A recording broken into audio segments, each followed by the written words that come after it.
Hi guys, I'm Susan and this is my 4-week pregnancy update.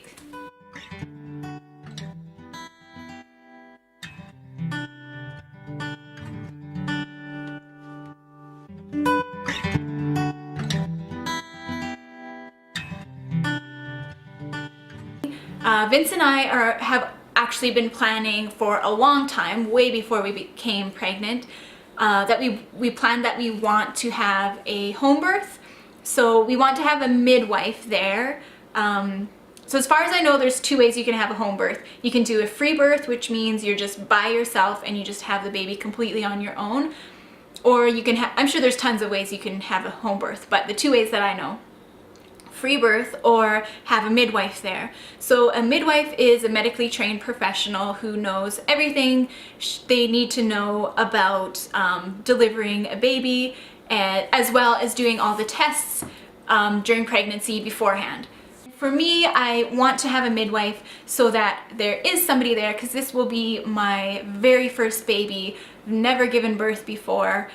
And I would love to have that support and that knowledge behind me, as well as having someone along the way to document before I give birth, to document how the pregnancy is going, how much weight I'm gaining, how the baby's doing, all of that stuff. I don't want to just sort of leave it to nature, even though I do want to leave it to nature. I do want it to be as natural as possible, but since it is my very first baby, I want to know what's going on inside there, and I want someone that I can talk to and like give all of my medical questions to, who can give me some answers back. So to have a midwife is extremely important for me. But with that said, we live in Alberta, Canada, and in the whole province of Alberta, there are maybe 85 midwives. So in the city we live in the capital city of Alberta. It's called Edmonton. And so it's the capital city of Alberta. You would think it would have, a lot of midwives.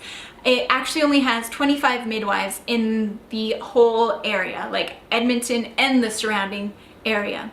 So not just the city of Edmonton, but Edmonton and the surrounding suburbs of Edmonton, only 25 midwives. So it is extremely, maybe not extremely, but it is super hard to actually get a midwife. You have to apply to get a midwife. So I did apply, I think on Wednesday, right after I went to the doctor's. I applied online to get a midwife. I have a friend who's a doula, and she told me to treat it sort of like a job application. So there are a few questions you go through in the application, and then the very end, all it says is, why are you interested in having a midwife? And she told me treat that almost like an essay, give them detailed explanations. Tell them your beliefs, tell them your philosophy, tell them, just the sort of birth that you want to have.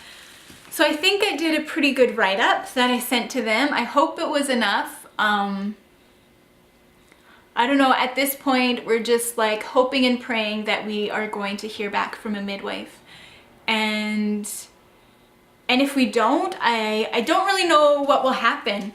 My doctor told me not to make another appointment with her for another month. She knows that we are looking into having a midwife, so she basically told me, if you haven't found a midwife in a month from now, then I'll have another appointment with you.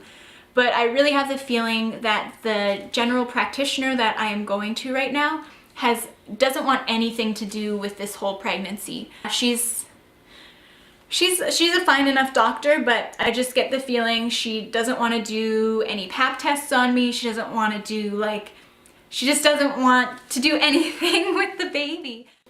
At this point, we're just hoping and praying for a midwife. And once we get the midwife, then the midwife can do all of the exact same tests that any doctor could do for the pregnancy. Yeah, so here's hoping. I look forward to talking to you all again, and definitely give me some comments below.